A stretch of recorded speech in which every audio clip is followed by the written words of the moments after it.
Hello friends, Excel की इस tutorial series में आप लोगों का स्वागत है। यह एमएस एक्सेल का पार्ट 11 वीडियो है। इस वीडियो में हम इंसर्ट टैब के बारे में जानेंगे और इससे पहले हम एक्सेल के होम टैब को पूरा कंप्लीट कर लिया है। यदि आप लोगों ने अभी तक होम टैब के वीडियो नहीं देखे हैं तो हमारे चैनल पर जाकर देख सकते हैं और उन सभी वीडियो की लिंक नीचे डिस्क्रिप्शन बॉक्स में भी दी गई है। आप वहां से उन वीडियो को देख सकते हैं। तो चलिए हम अपने वीडियो को शुरू करते हैं और एमएस एक्सेल को ओपन कर लेते हैं। यहाँ पर हमने एमएस एक्सेल को ओपन कर लिया है और पिछले वीडियोज में हमने एमएस एक्सेल के होम टैब को पूरा कंप्लीट कर लिया था। जितने भी इसके ऑप्शन दिए हैं इन सभी ऑप्शन को हम पीछे के वीडियोज में कंप्लीट कर चुके हैं और आज की इस वीडियो में हम इंसर्ट टैब से स्टार्ट करेंगे कि इंसर्ट टैब क्या होता है। तो सबसे पहले हम जान लेते हैं इंसर्ट टैब के बारे में। इंसर्ट टैब क्या है? इंसर्ट टैब एमएस एक्सेल का दूसरा टैब है। इंसर्ट टैब की सहायता से हम अपनी वर्कशीट में कोई table, picture, shape, hyperlink, text box, header, footer, कोई भी सिंबल हो तो हम इंसर्ट करवा सकते हैं। इंसर्ट टैब की ही सहायता से हम अपने वर्क को और एट्रैक्टिव बना सकते हैं। तो आप लोग इतना समझ गए होंगे कि इंसर्ट टैब क्या है और इंसर्ट टैब क्यों इम्पोर्टेंट है। तो चलिए हम जान लेते हैं इंसर्ट टैब के आगे के जो ऑप्शन हैं, जैसे पायोट टेबल, रिकमेंडेड पायोट टेबल और टेबल। आज की इस वीडियो में हम इन तीन ऑप्शन को पूरा कंप्लीट कर लेंगे। तो चलिए जानते हैं सबसे पहले पायोट टेबल के बारे में। तो चलिए हम जान लेते हैं कि पायोट टेबल क्या होता है। एक्सेल में पायोट टेबल एक बहुत ही पावरफुल फंक्शन होता है जिसकी सहायता से हम बड़े से बड़े डाटा को समराइज और एनालाइज कर सकते हैं। पायोट टेबल के द्वारा हम बड़े डाटा को एक छोटी रिपोर्ट के रूप में आसानी से देख सकते हैं, जिससे डाटा को समझना, पढ़ना और एनालाइज करना हमारे लिए बहुत ही आसान हो जाता है। तो आप लोग समझ गए होंगे कि पायोट टेबल क्या है। इसके लिए हमने यहाँ पर डाटा को बना के रखा है पहले से ही। मान लिया जब हम किसी कंपनी में कोई वर्क करते हैं, हमारे सामने बहुत बड़ा डाटा हो और जो हमारा सीनियर है हमसे कहता है कि इसकी हमें रिपोर्ट चाहिए, तो हम बहुत ही आसानी से पायोट टेबल की सहायता से रिपोर्ट तैयार कर सकते हैं, क्योंकि पायोट टेबल के द्वारा हम अपने डाटा को समराइज और एनालाइज कर सकते हैं। इसीलिए आप लोगों को पायोट टेबल बिल्कुल अच्छे से समझना चाहिए, क्योंकि पायोट टेबल बहुत ही इम्पोर्टेंट पार्ट है। तो चलिए हम जान लेते हैं। हमारे सामने मान लिया एक डाटा बना हुआ है, एक किसी कंपनी का डाटा है। इसमें हमने 5 फील्ड इंसर्ट करके रखी हैं, जैसे employee name, item, quantity, rate और अमाउंट। जो वहाँ का सीनियर है, तो सीनियर हमसे कहता है इसमें से जैसे जो कंप्यूटर की सेल हुई तो कंप्यूटर की अलग रिपोर्ट चाहिए, कीबोर्ड की जो सेल हुई है कीबोर्ड की अलग रिपोर्ट, माउस की अलग रिपोर्ट और यूपीएस की अलग रिपोर्ट, और कंप्यूटर को कौन कौन से एम्प्लॉय ने कहाँ कहाँ सेल किया है और उसकी रेट क्या है। तो इस तरीके की अगर हमको रिपोर्ट तैयार करनी होती है तो हम पायोट टेबल की सहायता से बहुत ही आसानी से रिपोर्ट तैयार करते हैं। उसके लिए जो हमारा ये डाटा दिया हुआ है, इस डाटा में कहीं पर भी हम क्लिक कर लेंगे। यहाँ पर दिया है पायोट टेबल, पायोट टेबल पर क्लिक कर देंगे। जैसे ही हमने पायोट टेबल पे क्लिक किया तो हमारे सामने एक छोटी सी विंडो ओपन होके आ गई। यहाँ पर लिखा है क्रिएट पायोट टेबल। सबसे ऊपर जो टिक लगा है सेलेक्ट ए टेबल रेंज, यहाँ पर जो हमारी टेबल है इस पूरी टेबल का एड्रेस इसमें दिखाई दे रहा है। फिर यहाँ पे लिखा है use an external data source. मान लिया हमारे पास ये टेबल ना होती, अगर कोई बाहर की टेबल बनी होती तो उस टेबल को हम यहाँ से ऐड कर सकते हैं। फिर इसमें लिखा है न्यू वर्कशीट और एग्जिस्टिंग वर्कशीट। अगर हम पायोट टेबल नई सीट पे चाहते हैं तो हमें न्यू वर्कशीट पे टिक लगा के रखना है। इसी सीट पे हमको पायोट टेबल क्रिएट करनी होती है तो एग्जिस्टिंग वर्कशीट पे हम टिक लगा के रख लेंगे। मान लिया न्यू वर्कशीट पे चाहते हैं तो यहाँ पे टिक लगाएंगे और यहाँ से हम ओके कर देंगे तो हमारे सामने शीट 5 आ जाएगी और यहाँ पे पायोट टेबल बन के आ गई है। यह पायोट टेबल का पूरा चार्ट है और इधर जो बना है पायोट टेबल फील्ड, जो हमारे डाटा में यहाँ पे employee name, quantity, column, rate, amount ये सब दिया हुआ है। ये सब कॉलम वाइज दिया हुआ है। वही चीज़ें यहाँ पर हैं, जैसे employee name, item, quantity, rate और अमाउंट। फिर इसके नीचे यहाँ पे हमारे 4 ऑप्शन दिए हैं, फिल्टर, कॉलम, रो और वैल्यू। इन ऑप्शन के द्वारा हम अपने डाटा की जो रिपोर्ट है वो तैयार करते हैं। जैसे कि सबसे पहले जब हम एम्प्लॉय नेम पे यहाँ पे क्लिक करेंगे तो जितने भी हमारे एम्प्लॉय उसमें वर्क करते हैं वो सभी एम्प्लॉय इसमें आ जाएंगे। और यहाँ पे आइटम दिया है, आइटम पे क्लिक करेंगे तो यहाँ पे नीचे आइटम भी दिखाई दे रहे हैं, जैसे अजय राज कीबोर्ड सेल किए, अक्षय कुमार कंप्यूटर सेल करते हैं, अनिल वर्मा माउस और अंकित गुप्ता कीबोर्ड। इस तरीके से जो एम्प्लॉय हैं और जो प्रोडक्ट सेल करते हैं उनकी लिस्ट यहाँ पे आ गई। मान लिया कुछ ऐसा डाटा है, हमारा सीनियर हमसे कहता है इसमें से जितने कीबोर्ड सेल करते हैं उनकी हमें अलग रिपोर्ट चाहिए, तो उसके लिए यहाँ पे जो आइटम है, आइटम को यहाँ से उठा करके हम यहाँ फिल्टर वाले कॉलम में रख लेंगे। फिल्टर वाले कॉलम में हम उठा के यहाँ पे रख लिए। किसी भी आइटम को अगर उठा के रखना है, जैसे यहाँ पे क्वांटिटी है, क्वांटिटी को उठा के हमको वैल्यूज में रखना है, तो हम क्वांटिटी पे इस तरीके से क्लिक करके लाएंगे, लेफ्ट बटन दबा के और वैल्यूज में छोड़ देंगे तो यहाँ पर क्वांटिटी भी आ जाएंगी। आप लोग एक बात ध्यान रखें, जो हमारी वैल्यू होते हैं यानी कि नंबर होते हैं उनको हमें वैल्यू में ही रखना होता है। तो इतना तो आप लोग समझ गए होंगे। यहाँ पे जैसे अरविंद राज ने 15 क्वांटिटी सेल की, अक्षय कुमार ने 12 क्वांटिटी सेल की। यहाँ पे एक पूरी लिस्ट इतनी जनरेट हो गई है। मान लिया हमारा जो सीनियर है अब हमसे कहता है कि जितने भी एम्प्लॉय हैं, कौन कौन एम्प्लॉय ने कंप्यूटर सेल किए हैं उनकी हमें पूरी लिस्ट चाहिए। यहाँ पर जो ऑल आइटम का ऑप्शन है हमें इस पे क्लिक कर लेना है और यहाँ पे कंप्यूटर पे टिक लगा के ओके कर देना है। तो हमारे सामने छोटी सी रिपोर्ट बन के आ गई। जैसा कि यहाँ पे हम बता सकते हैं अपने सीनियर को कि अक्षय कुमार ने 12 कंप्यूटर सेल किए, ईशान चौधरी ने 30 कंप्यूटर, राहुल कुमार ने 14 कंप्यूटर और राजेश वर्मा ने 12 कंप्यूटर।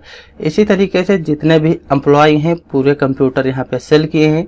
और यहाँ पे ग्रांड टोटल 83 यानी कि सभी कंप्यूटर जो है 83 कंप्यूटर की बिक्री हुई है। इस तरीके से रिपोर्ट तैयार कर सकते हैं। मान लिया सभी को देखना है, क्लिक कर लेंगे, आल पे टिक लगा के ओके कर देंगे तो पूरा डाटा यहाँ पे आ जाएगा। जितने भी एम्प्लॉय वर्क करते हैं यहाँ पे नीचे दिया हुआ है और कितने एम्प्लॉय ने कितनी क्वांटिटी सेल की, टोटल यहाँ पे 353 क्वांटिटी सेल हुई है।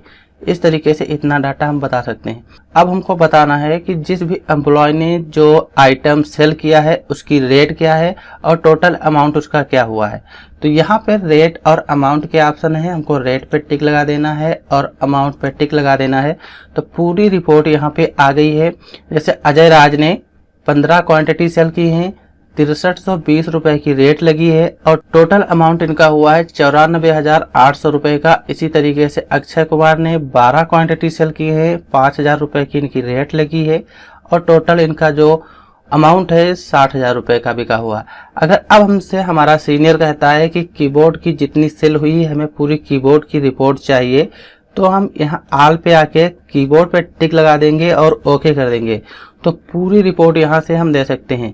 इसको हमें प्रिंट करवाना हो तो कंट्रोल बटन के साथ F2 कर लेंगे, हम यहाँ से प्रिंट प्रीव्यू देख सकते हैं। कोई भी सीनियर हो इस तरीके से उसको हम रिपोर्ट यहाँ से दे सकते हैं, पूरा डाटा दिखाई देगा।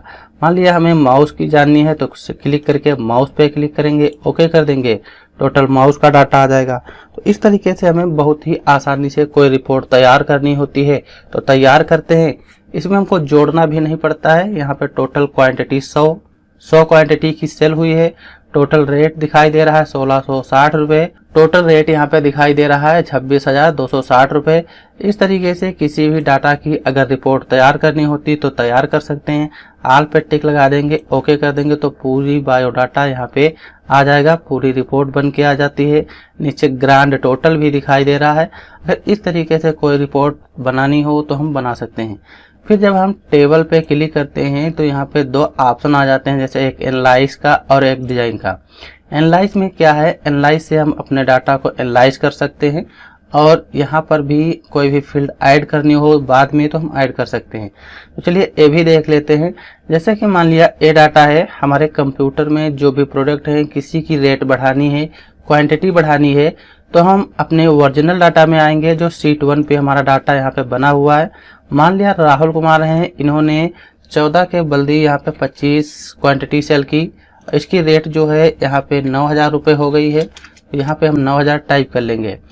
अंकित गुप्ता यहाँ पे 12 कीबोर्ड सेल करते हैं। मान लिया इन्होंने यहाँ पे 20 कीबोर्ड सेल किए और हर कीबोर्ड की जो रेट है 800 रुपये हो गई। इस तरीके से हमें अगर डाटा में बदलाव करना है तो यहाँ से हम बदलाव कर लेंगे। जैसे यहाँ पे इन्होंने 20 कीबोर्ड सेल किए। एक कंप्यूटर की जो कीमत है यहाँ पे मान लिया 10,000 रुपये है, तो यहाँ पे हम 10,000 टाइप कर देंगे। यहाँ पे 18 माउस सेल किए हैं अम्मू गुप्ता ने, तो यहाँ पे मान लिया 20 माउस सेल किए हैं, तो 20 माउस टिक लगा लेंगे। इतना हमने अपने डाटा में बदलाव कर लिया है। अब हम इसमें आएंगे तो जो चीज़ हमने वहाँ से बदलाव की है वो चीज़ अभी यहाँ पे नहीं दिखाई दे रही है। जैसे यहाँ पे राहुल कुमार लिखे हैं, यहाँ पे राहुल कुमार लिखा है, इन्होंने 14 क्वांटिटी सेल की है 9500 रुपये की।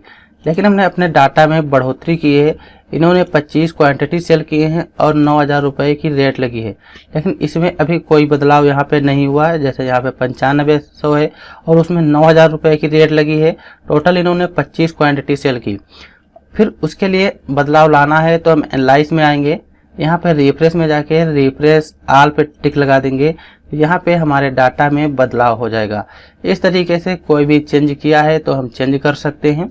और इसी में मान लिया जो ये फील्ड हैं, इन फील्ड को हमें से यहाँ से हटाना है तो कई तरीके से हम हटा सकते हैं। यहाँ से टिक हटा देंगे तो फील्ड यहाँ से हट जाएंगी, या फिर जो चीज़ें यहाँ पे हैं इनको उठा के हम इसमें रख देंगे। इस तरीके से यहाँ से इन फील्ड को हम हटा सकते हैं, तो पूरा डाटा हमारा उसी तरीके से हो जाएगा। फिर हमें एम्प्लॉय नेम पे टिक लगा देना है, यहाँ पे एम्प्लॉय नेम भी आ जाएंगे। अब मान लिया यहाँ पे चेंज डाटा सोर्स का ऑप्शन दिया हुआ है, हम चाहते हैं यहाँ पे कोई चीज़ बाद में ऐड करते हैं वो चीज़ यहाँ पे आ जाए। अगर अभी यहाँ पे देख लीजिए, जब हम यहाँ पे कोई कॉलम बाद में इंसर्ट करेंगे वो चीज़ अभी इसमें नहीं आएगा। तो चलिए इंसर्ट कर लेते हैं। जैसे यहाँ पे हम टाइप करते हैं स्टेट, यहाँ पे स्टेट लिखा और यहाँ पे हम टाइप कर देंगे जैसे यूपी, नीचे एमपी टाइप कर देंगे, जो भी स्टेट हो। मुंबई लिख देंगे और यहाँ पे हम लिख देंगे कोलकाता। इस तरीके से हमने अपना डाटा लिख लिया है। मान लिया हमारी जो कंपनियां हैं इन स्टेट में अपना प्रोडक्ट सेल करती हैं। अब हम इसमें अपने चार्ट में स्टेट सहित बताना चाहते हैं कि किस स्टेट में कितने प्रोडक्ट बिके, किस एम्प्लॉय ने कितने प्रोडक्ट बेचे हैं, तो हम उसकी सहायता से बहुत ही आसानी से बता सकते हैं। उसके लिए यहाँ पर अभी जब हम क्लिक करेंगे कोई डाटा नहीं है और यहाँ पर भी देखेंगे कोई डाटा अभी नहीं दिखाई दे रहा है। तो उसके लिए हमें क्या करना होगा, हम आएंगे एनालाइज में, यहाँ पे चेंज डाटा सोर्स का ऑप्शन दिया है, इस पे क्लिक कर लेंगे। नीचे दिया है चेंज डाटा सोर्स, इस पे क्लिक कर देंगे। फिर जो हमारी टेबल है, अपनी इस टेबल का पूरा एड्रेस यहाँ से दे देंगे जितनी दूरी में हमारा डाटा बना है और यहाँ से कर देंगे ओके, तो हमारा डाटा इसमें ऐड हो जाएगा। नीचे यहाँ पे स्टेट दिखाई दे रहा है, आप लोग देख पा रहे होंगे, हमें स्टेट पे टिक लगा देना है। तो जिस भी एम्प्लॉय ने जिस स्टेट में कोई भी प्रोडक्ट बेचा है उस स्टेट का नाम शो हो रहा है। जैसे अजय राज ने एमपी में बेचा तो एमपी में उसका एड्रेस शो हो रहा है, अक्षय कुमार ने यूपी में बेचा तो यूपी में दिख रहा है। इस तरीके से हमें प्रोडक्ट जानना है कि किस एम्प्लॉय ने किस स्टेट में सेल किया, तो यहाँ से जान सकते हैं। अब जैसे क्वांटिटी पे टिक लगा देंगे, रेट पे टिक लगा दिया, अमाउंट पे टिक लगा दिया। अब हमसे कोई कहता है कि किस एम्प्लॉय ने किस स्टेट में कितनी क्वांटिटी सेल की, जैसे हमें कंप्यूटर की जाननी है सेल, तो यहाँ पे आएंगे कंप्यूटर पे टिक लगा के ओके कर देंगे, तो पूरा हमारा कंप्यूटर का डाटा निकल के आ जाएगा। इस तरीके से हम स्टेट वाइज जान सकते हैं। लेकिन अभी जो हमारा डाटा है यहाँ पे डबल दिखाई दे रहा है। जैसे अक्षय कुमार ने 12 क्वांटिटी सेल की, यहाँ पे रेट इन्होंने 5,000 की है और इनका टोटल अमाउंट 60,000 रुपये है। इस तरीके से हर डाटा में डबल आइटम दिखाई दे रहे हैं। मान लिया हम इनको सिंगल करना चाहते हैं ताकि हमारा जो डाटा है थोड़ा और अट्रैक्टिव लगे, तो उसके लिए हम आएंगे डिजाइन में, फिर हम सब टोटल में आएंगे। यहाँ पे दिया हुआ है शो ऑल सब टोटल, बॉटम एंड ग्रुप, और ऊंचे दिया है डू नॉट सब टोटल। हम इस पे क्लिक कर देंगे तो यहाँ पर हमारा जो डाटा है पूरा सिंगल वाइज है और हमारा डाटा अट्रैक्टिव लग रहा है। अजय राज ने एमपी में 15 कंप्यूटर सेल किए, जो भी आइटम इन्होंने सेल किया हो वो सेल किया। यहाँ पे रेट दिया हुआ है और टोटल अमाउंट दिया हुआ है। इस तरीके से हम अपने डाटा को अट्रैक्टिव बना सकते हैं। नीचे भी यहाँ पे टोटल ग्रांड टोटल दिखाई दे रहा है। मान लिया हम इनको एक ही कॉलम में चाहते हैं, एक ही रो में पूरा डाटा, क्योंकि अभी 2 रो में है। एक रो में नाम लिखा है, यहाँ पे और एक रो में हमारा पूरा बायोडाटा है। तो उसके लिए हम एक रो में लाना चाहते हैं, तो यहाँ पे लिखा है एक ऑप्शन, डिजाइन में जाएंगे, यहाँ पे रिपोर्ट लेआउट का ऑप्शन है, हमको रिपोर्ट लेआउट पे क्लिक कर लेना है और यहाँ पे दिया है show in tool bar form, इस पे क्लिक कर देंगे तो हमारा पूरा डाटा एक ही रो में आ जाएगा और हमारा डाटा पूरा एट्रैक्टिव डाटा लग रहा है। इस तरीके से हम अपने डाटा को एट्रैक्टिव बना सकते हैं। यहाँ पे ग्रांड टोटल दिया है, नीचे जो ग्रांड टोटल दिखाई दे रहा है इसको हम हाइड करना चाहते हैं, तो ग्रांड टोटल में आके यहाँ पे of for row and column लिखा है, इस पे क्लिक कर देंगे तो जो नीचे ग्रांड टोटल दिखाई दे रहा है वो हमारा हाइड हो जाएगा। शो कराना चाहते हैं, क्लिक कर देंगे, यहाँ से ऑन कर देंगे तो हमारा ग्रांड टोटल यहाँ से दिखाई देता है। इसी में ब्लैंक रो का ऑप्शन है, मान लिया जो हमारा डाटा है इसमें हम ब्लैंक रो दिखाना चाहते हैं, तो यहाँ पे आएंगे और इंसर्ट ब्लैंक रो पे क्लिक कर देंगे तो हर एम्प्लॉय के नीचे एक ब्लैंक रो आ जाएगी। ब्लैंक रो हटानी है तो यहाँ पे आके रिमूव कर देंगे, ब्लैंक रो हट जाएगी। तो एक चीज इतना तो आप लोग समझ गए होंगे, इन ऑप्शन को भी अभी कंप्लीट कर लेंगे। उससे पहले एनालाइज में आते हैं, यहाँ पे कुछ ऑप्शन रह गए हैं। जैसा कि मान लिया जब हम यहाँ पे बाहर क्लिक करते हैं तो इधर का जो हमारा पायो टेबल लिस्ट है वो हट जाती है, इस पे क्लिक करते हैं तो हमारी पायो टेबल की लिस्ट आ जाती है। मान लिया हम अपनी पायो टेबल को बाई चांस यहाँ से कट हो गई, अब हम बाहर क्लिक करेंगे तो भी हट जाएगी और इस टेबल पे क्लिक करेंगे तो भी नहीं आएगी। तो हमें मान लिया इस तरीके से अपनी पायो टेबल की लिस्ट को लाना है, तो क्लिक कर लेंगे, डिजाइन में आएंगे, यहाँ पे फील्ड लिस्ट का एक ऑप्शन दिया है, इस पे क्लिक कर देंगे तो इस तरीके से हमारी सभी फील्ड फिर आ जाएंगी। इसी में यहाँ पे दिया हुआ है एक सेलेक्ट का ऑप्शन, सेलेक्ट पे जाएंगे और इंटायर पायो टेबल पे क्लिक कर देंगे, यहाँ से हम अपनी पूरी टेबल को सेलेक्ट कर सकते हैं। रिफ्रेश समझ गए होंगे, चेंज डाटा सोर्स और क्लियर और सेलेक्ट के सभी ऑप्शन समझ गए हैं। इसी में दिया है यहाँ पे एक ऑप्शन इंसर्ट स्लाइसर का। इंसर्ट स्लाइसर से क्या है, हम अपने डाटा को फिल्टर कर सकते हैं। जिस तरीके से यहाँ पे हमें कंप्यूटर का पूरा बायोडाटा जानना होता है तो क्लिक करते हैं, कंप्यूटर पे क्लिक कर देते हैं और ओके कर देंगे तो हमें पूरा कंप्यूटर का ही डाटा मिलता है। इसी तरीके से ठीक हम यहाँ पे जो इंसर्ट स्लाइसर का ऑप्शन है इससे हम अपने डाटा को फिल्टर कर सकते हैं। जैसे ही हम इंसर्ट स्लाइसर पे क्लिक करेंगे हमारे सामने जितने भी लिस्ट है, employee name, item, quantity, rate, हम जिसके द्वारा अपने डाटा को फिल्टर करना चाहते हैं यहाँ से कर सकते हैं। जैसे आइटम पे क्लिक करेंगे, ओके कर देंगे तो पूरी यहाँ पे एक आइटम लिस्ट आ जाएगी जितने हमारे कंप्यूटर में आइटम हैं। जैसे कंप्यूटर, कीबोर्ड, माउस और यूपीएस। कीबोर्ड के बारे में जानना चाहते हैं, कीबोर्ड पे क्लिक कर देंगे, पूरी रिपोर्ट कीबोर्ड की तैयार हो जाएगी। माउस के बारे में जानना है, माउस पे क्लिक कर देंगे, पूरी माउस की रिपोर्ट तैयार हो जाएगी। अनिल वर्मा ने मुंबई में 16 माउस सेल किए, टोटल रेट इसकी लगी हुई है और टोटल अमाउंट यहाँ पे दिखाई दे रहा है। इस तरीके से हम इंसर्ट स्लाइसर की मदद से भी अपने डाटा को फिल्टर कर सकते हैं और यहाँ पे टिक लगा देंगे, पूरा डाटा आ जाएगा। इसको हटाना है, इस पे क्लिक कर लेंगे, कीबोर्ड से डिलीट बटन प्रेस कर देंगे, वो चीज़ हट जाएगी। तो आप लोग ये भी समझ गए होंगे कि इंसर्ट स्लाइसर क्या होता है। फिर इसमें दिया है पायो टेबल, ये हमारी पायो टेबल 1 है तो यहाँ पे पायो टेबल का नाम दिया हुआ है। यहाँ पे एक्टिव फील्ड किस फील्ड में हम हैं, अभी स्टेट वाले कॉलम में है तो यहाँ पे स्टेट शो हो रहा है। एम्प्लॉय नेम वाले कॉलम में है तो यहाँ पे एम्प्लॉय नेम शो हो रहा है। क्वांटिटी वाले में है तो क्वांटिटी शो हो रहा है। इस तरीके से हमारा डाटा यहाँ पे शो होता है। यहाँ पे जो भी ऑप्शन अभी हाईलाइट नहीं हो रहे हैं, इन ऑप्शन का यूज अलग अलग डाटा के हिसाब से होता है। मान लिया कोई डाटा किसी दूसरे हिसाब से है, कोई डाटा दूसरे हिसाब से है, तो उस तरीके से हमारे जो ऑप्शन है सभी वर्क करते हैं। जब हम आगे अपने प्रोजेक्ट लाऊंगा कि किस प्रोजेक्ट का काम क्या होता है तो इन सभी ऑप्शन को एक एक करके और कवर करवाऊंगा। इसीलिए आप लोग यदि हमारे चैनल पर नए हो तो हमारे चैनल को पूरा जरूर देखिए ताकि हमारे जो भी वीडियो की लिंक हो आप लोगों तक सबसे पहले पहुंचे। तो आप लोग इतना समझ गए होंगे। फिर इसी में एक ऑप्शन यहाँ पे आता है मूव पायो टेबल। अभी जो हमारा पायो टेबल का डाटा बना हुआ है एक सीट नंबर 5 पे है, हम चाहते हैं इसको दूसरे सीट पे मूव कराना, तो हम यहाँ पे आएंगे एनालाइज में और यहाँ पे मूव पायो टेबल पे क्लिक कर देंगे।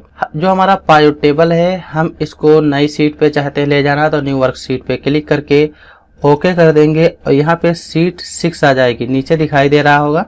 पहले हमारा जो डाटा था सीट नंबर 5 पे था जो अब बिल्कुल खाली सीट है और अब हमारा डाटा सीट नंबर 5 से शीट नंबर 6 पर मूव हो जाएगा। यहाँ पे जो एम्प्लॉय नेम है पूरा डाटा अभी नहीं दिखाई दे रहा है, यहाँ पे 2 बार क्लिक कर देंगे एम्प्लॉय नेम का पूरा डाटा आ जाएगा। इस तरीके से हम अपने पायोट टेबल को मूव करा सकते हैं। फिर इसमें आता है क्लियर का ऑप्शन। मान लिया क्लियर का ऑप्शन अभी हम थोड़ी देर बाद देखेंगे ताकि हमारा जो डाटा है हटे ना। चलिए इसको भी देख लेते हैं। यहाँ पे फील्ड आइटम दिए हैं, कोई भी फील्ड कैलकुलेट करनी हो हम यहाँ से भी अपनी फील्ड को कैलकुलेट कर सकते हैं। इसमें 2 ऑप्शन है, एक है पायोट चार्ट का और एक है रिकमेंडेड पायोट टेबल का।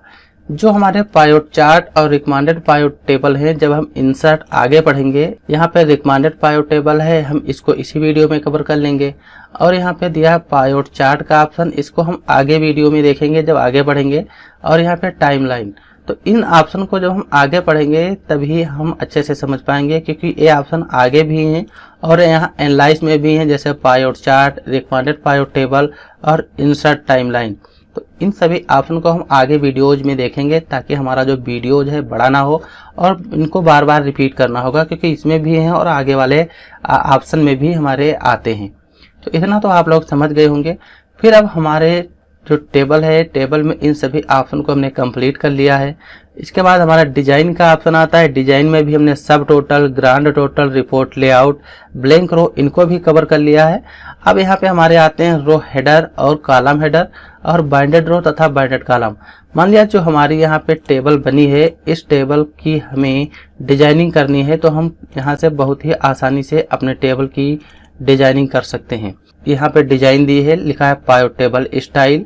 हम अपनी टेबल को जिस भी स्टाइल में यहाँ से रखना चाहें उस स्टाइल में अपनी टेबल को हम यहाँ से रख सकते हैं।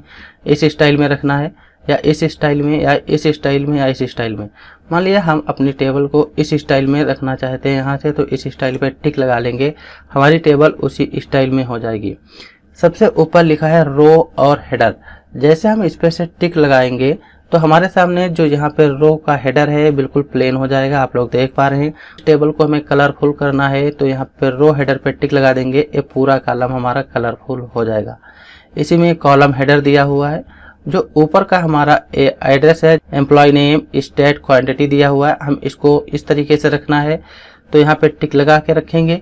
हटाना है तो कॉलम हेडर पे टिक लगा देंगे, हमारा जो कॉलम हेडर है बिल्कुल प्लेन हो जाएगा। टिक लगा देंगे तो इस तरीके से हो जाएगा।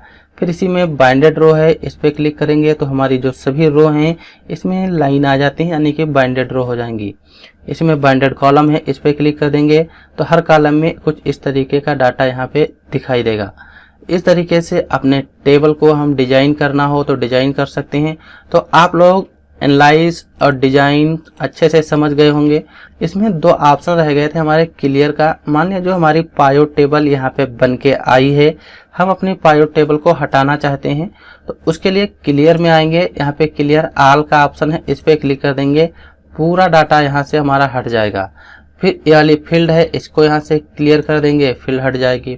अब हम अपने डाटा को, ये वाला जो चार्ट है इसको हटाना चाहते हैं तो इस चार्ट को पूरा यहाँ से कर लेंगे सेलेक्ट।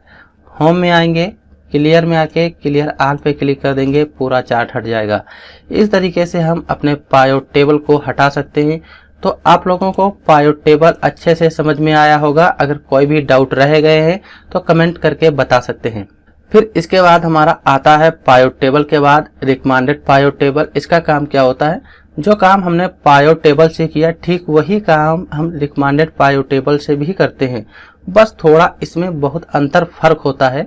इसमें यह होता है जो हमारा डाटा है, अपने डाटा के अनुसार हम पायोट टेबल जनरेट कर सकते हैं। जिस तरीके से डाटा होगा उस तरीके से हमारी पायोट टेबल आएगी। जैसे हमने अपनी टेबल में कहीं पर भी क्लिक कर लिया, रिकमेंडेड पायोट टेबल में जाएंगे, पूरा डाटा ऑटोमेटिक सेलेक्ट हो जाएगा।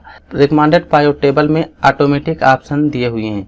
मान लीजिए हम अपने डाटा को स्टेट वाइज रखना चाहते हैं, sum of quantity by state wise रखना है तो स्टेट वाइज रख लेंगे। हम एम्प्लॉय नेम वाइज रखना चाहते हैं तो एम्प्लॉय नेम वाइज भी रख सकते हैं।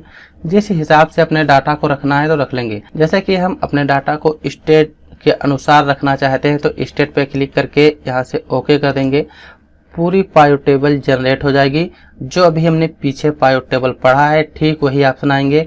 स्टेट वाइज रखा है तो यहाँ पे स्टेट पे टिक लगा है और क्वांटिटी पे, मान लीजिए अब हम बाद में रेट पे क्लिक कर देंगे तो रेट आ जाएगा, एम्प्लॉय पे क्लिक कर देंगे तो सभी एम्प्लॉय आ जाएंगे और हर एम्प्लॉय अलग अलग स्टेट वाइज आएगा। जैसे कोलकाता का आ गया, एमपी का आ गया, मुंबई का आ गया।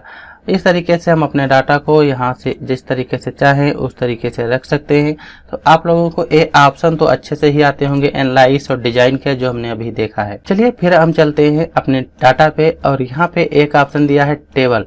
टेबल से क्या होता है, जो हमारा ये डाटा है हम अपने डाटा को टेबल के फॉर्म में कन्वर्ट कर सकते हैं। वहां से हमें अपने डाटा को फिल्टर करने में आसानी होती है।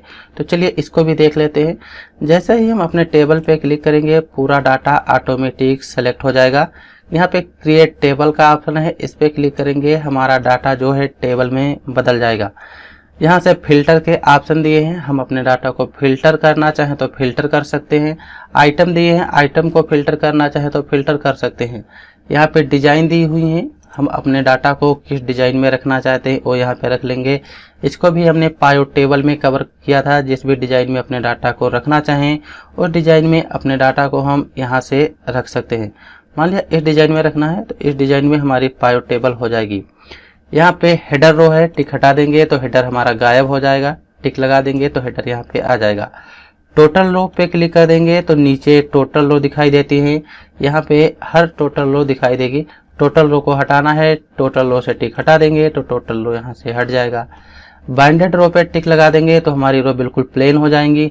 टिक लगा देंगे तो आप लोग देख पा रहे होंगे एक रो कलरफुल है, दूसरी हमारी ब्लैंक है, फिर एक कलरफुल, फिर दूसरी ब्लैंक।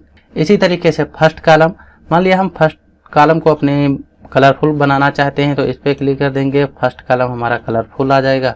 और यहाँ से जो भी स्टाइल रखेंगे वो स्टाइल यहाँ से हम रख सकते हैं। जैसे ए वाली रखी, ये स्टाइल में डाटा हो गया। लास्ट कॉलम पे क्लिक कर देंगे तो लास्ट कॉलम कलरफुल हो जाएगा। बाइंडेड कॉलम पे क्लिक कर देंगे तो हमारा बाइंडेड कॉलम हो जाएगा। इस तरीके से अपने डाटा को अट्रैक्टिव बनाना हो तो बना सकते हैं। यहाँ पे जो ऊपर फिल्टर के बटन है इनको हटाना है तो यहाँ से हटा सकते हैं, फिल्टर के बटन हट जाएंगे। क्लिक कर देंगे तो फिल्टर के बटन आ जाएंगे। इस तरीके का हमारा डाटा है। हम चाहते हैं अपने डाटा में टोटल कीबोर्ड का ही डाटा चाहिए तो यहाँ पे आइटम में जो फिल्टर बटन है इस पे क्लिक कर लेंगे। सेलेक्ट ऑल से टिक हटा के कीबोर्ड पे क्लिक कर लेंगे और यहाँ से ओके कर देंगे तो पूरा डाटा हमारा कीबोर्ड का आ जाएगा।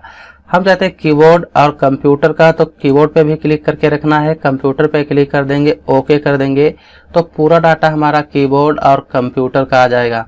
इस तरीके से अपने डाटा को हम बना सकते हैं। सभी आइटम चाहते हैं क्लिक करके माउस और यूपीएस पे क्लिक करके ओके कर देंगे, पूरा बायोडाटा यहाँ पे आ जाएगा। इसी में दिया है समराइज विद पायोट टेबल। हम अपने डाटा को पायोट टेबल में कन्वर्ट करना चाहें तो यहाँ से पायोट टेबल में भी कन्वर्ट कर सकते हैं। ये तो आपने अभी देखा ही है। डुप्लीकेट वैल्यू, मान लिया इसमें जो भी डुप्लीकेट वैल्यू है, जैसे कुछ ऐसे नाम हैं जो बार बार रिपीट होते हैं, जैसे इतना डाटा है, मान लिया हम यहाँ से कॉपी कर लेते हैं और यहाँ पे आके पेस्ट कर देंगे। दोनों डाटा इसमें आ गया। अब हमारा डाटा एक है।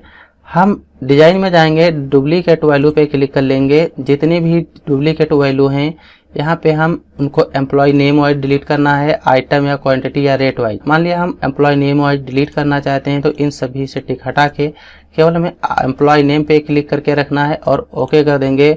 टोटल 9 डुप्लीकेट वैल्यू थी और ओके कर देंगे। यहाँ से हमारी जो भी डुप्लीकेट वैल्यू थी वो हट जाएंगी। फिर इसी में इंसर्ट स्लाइसर, इसको भी हमने कवर कर लिया है। यहाँ से भी अपने डाटा को फिल्टर कर सकते हैं। जैसे क्लिक किया, आइटम पे क्लिक कर देंगे और यहाँ से ओके कर देंगे। हमारे सामने इंसर्ट स्लाइसर की एक लिस्ट आ जाएगी। कीबोर्ड पे क्लिक करेंगे तो कीबोर्ड से ही डाटा आएगा, माउस पे क्लिक करेंगे तो माउस से डाटा आएगा, कंप्यूटर पे तो कंप्यूटर से रिलेटेड डाटा आएगा। इस पे क्लिक कर देंगे तो पूरा डाटा आ जाएगा और इसको हटाना हो सेलेक्ट करके डिलीट कर देंगे, वो हट जाएगा। तो आप लोग ये तो समझ गए होंगे। फिर यहाँ पे कन्वर्ट टू रेंज ऑप्शन दिया है। इसका काम क्या होता है, जो हमारा डाटा है इसको हम पहले के अकॉर्डिंग रखना चाहते हैं, क्लिक कर देंगे और यहाँ से यस कर देंगे। हमारा डाटा जिस तरीके से पहले था वो हट जाएगा, नॉर्मल डाटा हो जाएगा और इसमें जो भी डिजाइन का ऑप्शन था वो यहाँ से हट जाएगा। तो इस वीडियो में हमने पायोट टेबल, रिकमेंडेड पायोट टेबल और टेबल को पूरा कंप्लीट कर लिया है। आप लोगों को यह वीडियो कैसा लगा कमेंट करके जरूर बताइए, ताकि हम भी मोटिवेट हों, क्योंकि हम आप लोगों के लिए इतनी मेहनत करते हैं। उससे पहले यदि आप लोग हमारे चैनल पर नए हो और एक्सेल बिल्कुल शुरू से सीखना चाहते हो तो हमारे चैनल को सब्सक्राइब जरूर कीजिए। और आगे के वीडियो में हम देखेंगे picture, online picture, shape, smart art, screenshot और एप्स फॉर ऑफिस तक हम आगे के वीडियो में कंप्लीट करेंगे कि इसका यूज क्या होता है। और इस वीडियो में हमने पूरा पायो टेबल सीखा बिल्कुल बेसिक से, और रिकमेंडेड पायो टेबल भी सीखा और टेबल भी सीखा। कमेंट करके जरूर बताना कैसा लगा। वीडियो देखने के लिए आप लोगों का बहुत बहुत धन्यवाद। हम मिलते हैं अगली वीडियो में। Thanks for this watching video.